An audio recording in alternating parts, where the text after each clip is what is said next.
we're going to continue what we've been talking about, which is the 7 Noahide laws.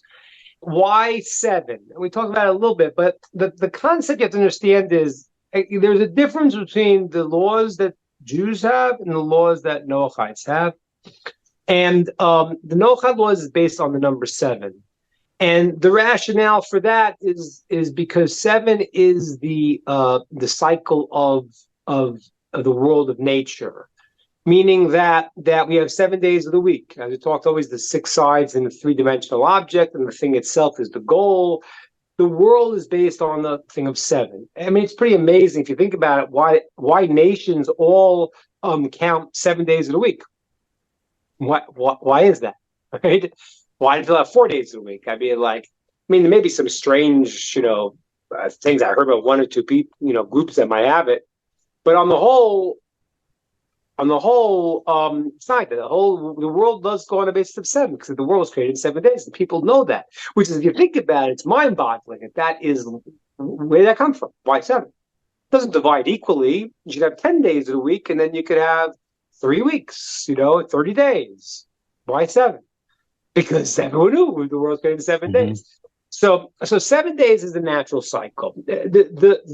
In Judaism, so the circumcision, the bris milah, is on the 8th day, because the 8th day always represents outside of the world of nature, and that's what the Jewish people have to do. They have to bring in the light, which is not outside, but the light that is from the infinite source, to be bring into the system.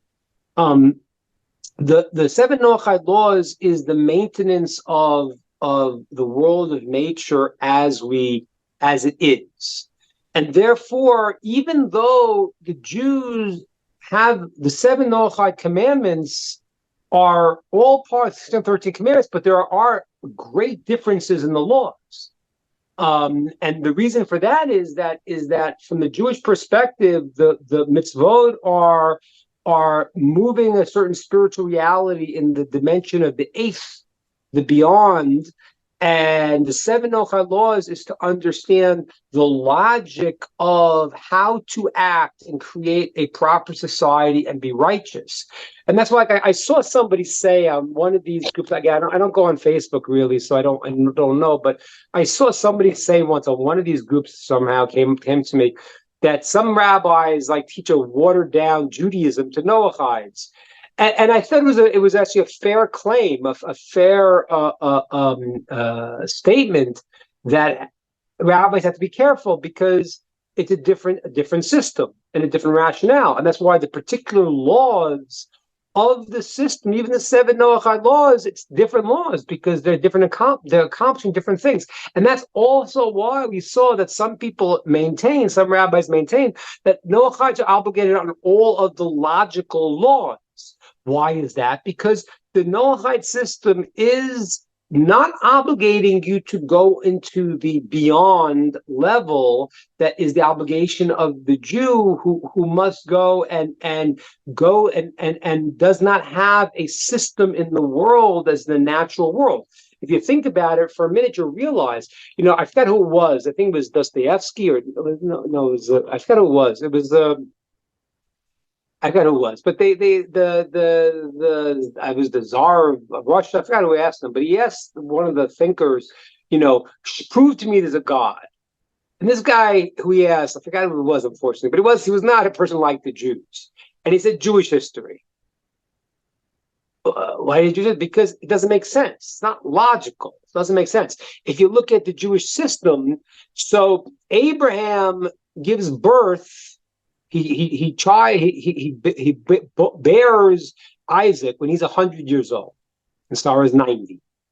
Now, the sages tell us, if you look, when a person is called 100 years old, they're called Avra Batal. They're out of this world. I don't know if you've ever seen someone who's 100. Most people are unfortunate that you might see or 100 years old, or maybe not with all their faculties. But the great sages of Israel very often live into their hundreds. And they are very aware, but they're in a different world. And my brother said he was with my Rosh Yeshiva, my head of my yeshiva, who passed when he was 106, and he remembers that he was with him a lot of times after he was 100, and he would say things. He was very aware, and then he would kind of look and sort of smile at them, like with the expression like, well, you guys are really, you're in this different world. I'm already seeing the world from a different vantage point, because, when you're in the world, all these problems, this, you got this and that. And he was already seeing the world from beyond. So 100 is called out of this world. Why did Isaac, why was he born when Abraham was 100 years old? It's exactly for that, because the Jewish people do not have a natural system. That's why their history is not natural, their process is not natural, they're out of the natural world. The 7 Noahide worlds is in the natural world, and it's the responsibility of the world to maintain the world proper order, to not let the world fall apart and break down the fences that keep the world as they are. And that's the 7 Noahide laws. And that leads me into the topic I want to talk about today, which is one of the 7 Noahide laws, which is do not steal. Okay? I said to you last time, I like to view the 3 Noahide laws of idolatry, murder, and illicit relations as sort of the three root ideas. That's the way I wanted to structure it. And because you could see it makes a lot of sense when you think about it, because the said that a person who is commits idolatry, that lines up with the blasphemy person. It's a breakdown between man and God. And then if you look at murder, we're going to see next week what that lines up with. But today I want to talk about theft. And theft, in a certain sense, lines up with illicit relations. Okay? And let me explain to you why that is, especially when I said to you that theft, that illicit relations was a breakdown relationship between man and himself, right? I gave you that 3 dynamics: man and himself, man and God, and man fed his fellow man. So what is this concept that why is stealing? Why is that somehow a breakdown between man and himself? It seems to be not between man and his fellow man, really. So I want to explain to you a little bit what the problem of theft is. And as I said, I'm not saying this is exactly the law of the 7 Noahide laws. And some of the things I'm going to mention, it seems that Noahide are not obligated if they do. It's not called stealing, but I want to explain the concept of what stealing is. Okay? What is stealing? What is the mindset of theft? Okay? Because there is the Noahide law, you can't steal. Okay, that's a very serious consequence if someone does that. But there are mindsets of logical things that are an outgrowth of the mindset of the thief. And I want to explain. And I want to show you how that's connected with illicit relations. Because first, let me tell you like this. There's a statement that when God wanted to give the Torah, he offered it to the nations. Now, did he offer it to the nations literally through their prophet Bilam, or did he look into their essence and see that that wasn't for them? But there was different nations, and one nation, the Roman nation, didn't want it because it says don't kill, and killing is very much aligns with their philosophy. There was another nation that didn't want it because it said don't steal. And this nation really, has created their own religion that deals with stealing in a very strong way. They cut the person's hand off. What I'm not saying is, excessive or not excessive. They understood that that they have to stop this mentality. But what is the mentality that leads to stealing? What is the mentality that leads to illicit relations in a certain sense? And what that is the inability to understand the other person as a separate being. Okay? I expand myself, 1969, love the one you're with. There's no boundaries. The boundaries are gone. And so the idea of stealing, the root cause of stealing is that you see yourself as everything is mine. I expand myself. I don't recognize the person's boundary. So that's why I said to you once before, although the law is you can't actually steal, but I gave you examples of things that are not necessarily in the Noahide laws, but for example, the idea of stealing someone's sleep. Now, I'm not saying that a person would be judged as breaking the Noahide laws, because stealing sleep is a little bit of a more nuanced problem. What the problem is you're damaging someone, you're harming them. But what it really comes from is the same mentality when I don't appreciate their space. Okay? Now, so this goes to a lot of things. It goes to stealing people's sleep, meaning the guy's sleeping, or it's a time when the people are asleep, and you don't care. You're banging on your wall. That means you're not conscious of another person's parameters and boundaries. I mean, it's not so common in America because lines are very official in America. But cutting the line, which in a lot of places that happens, you cut the line. Cutting line's a problem because you've, in a certain sense, stolen my time. Now, again, it might not be considered under Noahide laws, but it's the mentality of not understanding the person's parameters, the person's space. So I expand myself. I want to make noise now. I want to get there faster. And you don't recognize the other person.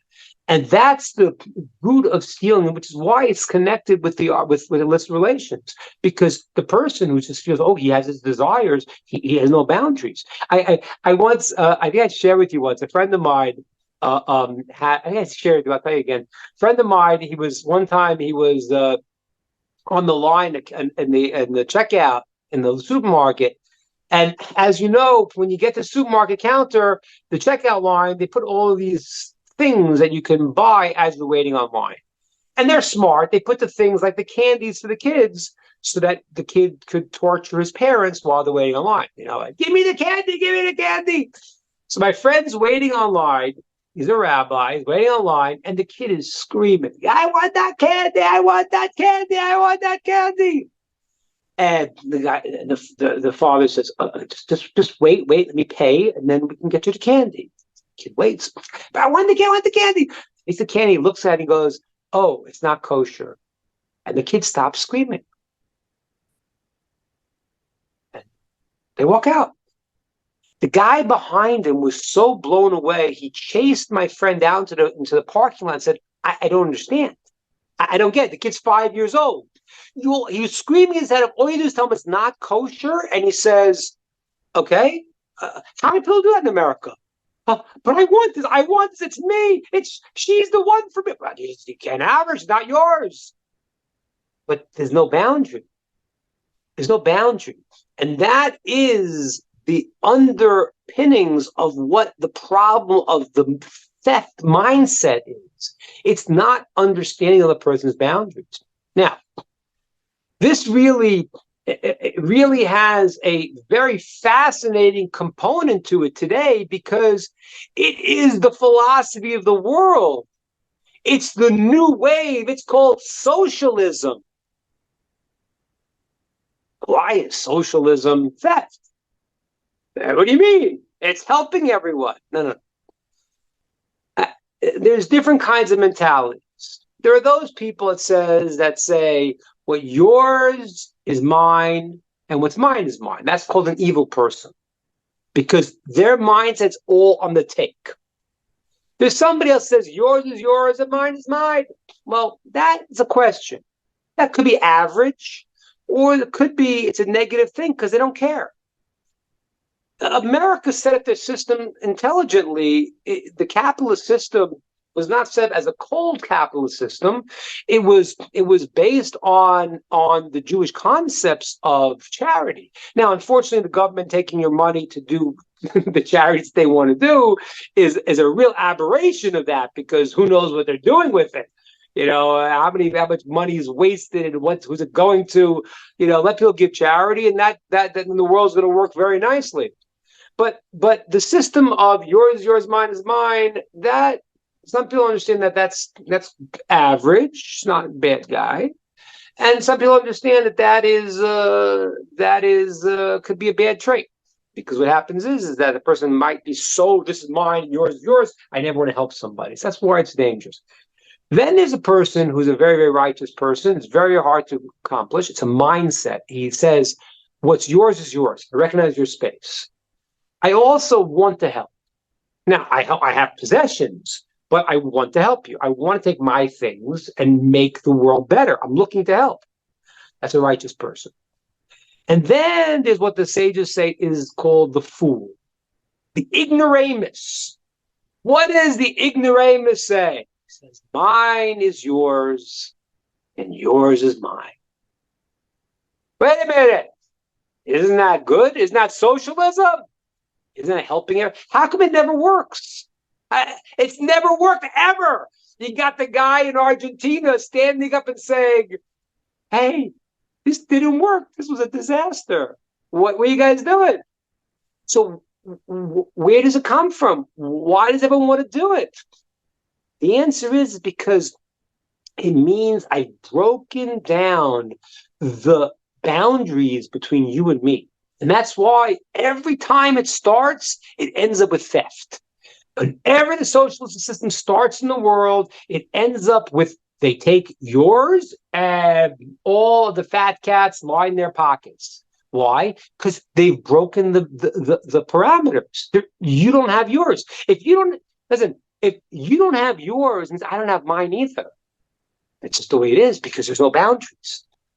The quality of the commandment of not stealing, and when it's done properly, is really to look at the other person and see them as a separate individual with their desires, their wants, their qualities, not to expand ourselves where we're pushing ourselves into other people. And so when you see people talking about these ideas of socialism, and it doesn't work, because in the root of that's not where it's at. The root of it is that they want to take down the barriers, because why? The guy is calling for, it's very funny, people call for these socialist ideas. There's two kinds of people. One is the ones who feel they're going to get the other person's money. That's why they want to do it. And then there's the strange people who you can't understand why they're calling for it, because these guys are, they're on top. And they're powerful. Why are these guys calling for socialism who are so rich? And I know they're not going to go and give half of them. I know, whatever, these movie stars that espouse these ideas now that border on socialism, they're never very quick to give their own stuff away. So why do they espouse it? Well, the reason why they espouse it is because they know that they're in a position of power and they'll be able to maintain what's theirs. That's the way they view it. They won't in the end. But that is the breakdown in the borders. And that's what we said before. The Noahide laws have to keep the world in its proper order. And therefore, when you look at a person, you have to say, wait, God gave this person a mission in life. He gave him his own objects. Do you know that the objects that you have are meant to be had by you? They are actually relevant to who you are. There was a great sage, Pinchas ben Yair, and his animal would not eat unkosher food, his donkey. What? How is that possible? Because what he did was he understood his items, the possessions that he has, what God gave him to do his mission. And he infused his own mentality even into his physical objects. And his animal somehow miraculously understood, this I can't eat. There's certain things the animal didn't eat. It's amazing. It's crazy. It's unbelievable. But it's true. It happened. And it happens when you look at and it's important to start with yourself. In other words, look at the things you have in your life. Look at your house. Look at your family. Look at your finances. Look at Stop looking at the negative. Look what you have and say, wait a minute. This was given to me to accomplish what I have to accomplish. It's meant to be mine. What the other person's is not meant to be mine. I have no connection to it. That's why we learn the story of Joseph. When Joseph talks in the story of the wife of Potiphar, when she tries to seduce him, it's the most unbelievable conversation. He says, listen, the owner of this house trusted me with everything except for you. How could I do that? How could I do it? It sounds like he's talking about, stealing a watch. What do you mean? It's illicit relations. Because Yosef did not see what was not his. This is a very high level, by the way. This is a very high level, and only certain people can attain it. There is a spiritual level that Abraham got to, and many great sages get to it today, where they don't even see something that's not theirs. They don't see something negative. They somehow are able, I can't tell you how it works, because the first level that we work on is to not look at something that's not yours, okay? To understand that there's a commandment, it's a Jewish commandment, but I'm giving the concept, which is not even to want something that's not yours. But and I'm not saying that's an obligation of the Noahide law, but I'm giving it to you in the concept of the root of not to steal. That's why I'm giving it to you in this context, in this class. But there's a high level where a person actually doesn't see what's not theirs. The first level is I don't look at something that I shouldn't see. If it's something that I might want, and I control myself, say no, it's not mine. It's not mine, and therefore I shouldn't have it. I have what I need. God gave me exactly what I need. Ladies and gentlemen, that is a principle. God gives you right now what you need. What? I need so much more. That's why I pray. I want this and I want that. This and I want that. That's true. That's tomorrow. This second, you have exactly what you need right now to accomplish what you have to accomplish. And maybe you accomplish it. Maybe then tomorrow you'll get more things. But we run away from that. We don't understand that it's not a random situation. You have what you have to do what you need to do right now. And maybe you'll advance and be a different person that has more things to do, and you'll have more tools to get there. But the tools that you have are your tools. They really are meant for you. They are a God-given gift to accomplish what you need to accomplish, all your possessions. So wait a minute. If that's true for me, that's true for you. It means you have your things. I have no connection to what's yours. Okay, the low level is maybe you see the guy driving around his Corvette and you say, oh, wow, that Corvette looks nice. Then you have to stop yourself and say, okay, if I was supposed to have a Corvette, then I would have a Corvette. But this is his Corvette, and you can stop yourself. Someone like Yosef would never even seen the Corvette, would miss it, just because it's not his. And a person doesn't see a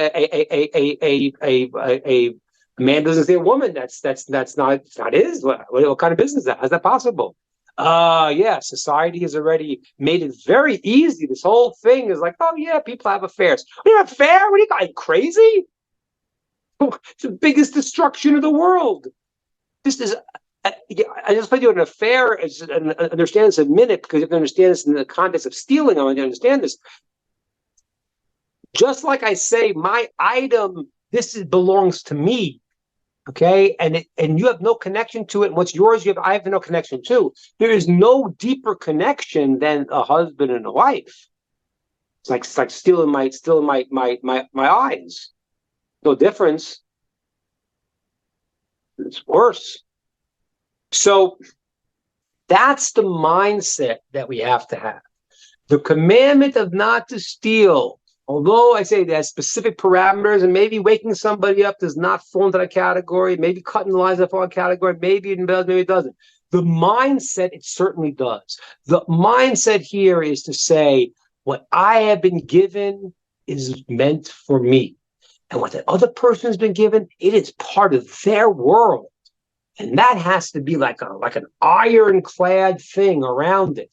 And that is the respect of humanity. If humanity would stop stealing in the deep way I'm talking to you about now, this would be an incredible place. Incredible. If they understood what really means to steal, which means that I've abrogated you as a person. I just blow over. I don't care. I don't care about your parameters. No, I should care very much. That's yours. Whoa, that's your mission in life. Those are your tools. They're God-given for you. How would I go into something else and break that boundary? It's impossible. It's a destruction of the world. And that's why it's one of the 7 Noahide laws, because that mindset is the destruction. And the guarding of that mindset and the appreciation of the other person and their world and the respect of their space, that is maintaining the world. And just don't get fooled by the liars and the cheats today who speak with a forked tongue, because they do with a forked tongue. It's all about, we need to share. Everyone needs to pay their portion. I don't know. Listen, I'm no billionaire, but a guy made the money. What do you think? You could just steal it from him? I don't know. If he's a jerk, he should give charity. Maybe he does. Maybe he's a lot of charity. Probably gives a lot more charity than you do. So but people jump on the bandwagon. It's not like you can go say, this person made money, he was given money by God, and yes, his responsibility is to give charity, but that's his calculation. There's a law in Judaism about respecting a wealthy person. And it's not because we care about the money. It's because if God gave someone money, he gave him something to do in this world. If you got money, then God gave you something, you could affect the world. So if you're Bill Gates and you're trying to create the next disease, all right, good. I wish you stayed married. You wouldn't be so busy, saving the world. It's very dangerous when he saves the world. Keeps creating new vaccines and new viruses to save the world with, because he wants to do something good, but there's no what he's doing. He has his crazy ideas. The sun is going to blow up, and then he's got to create these things. So okay. But the reality is, when God does give a person the funds, it does give him responsibility, but it doesn't mean that a person would say, well, I should take his money. I said that's his calculation.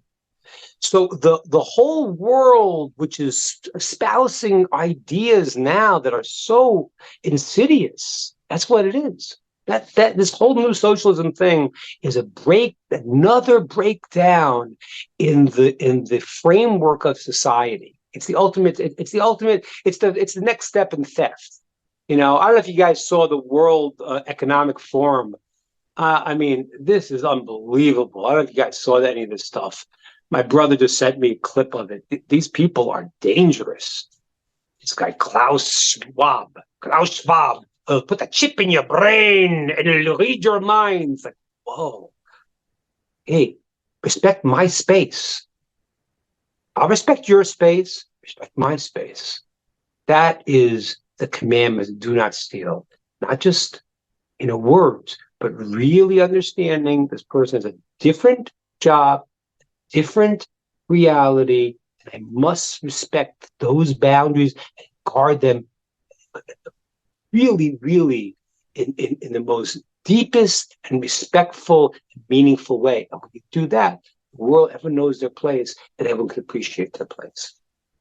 Okay, that's my thought. So I'm going for questions, ideas, comments.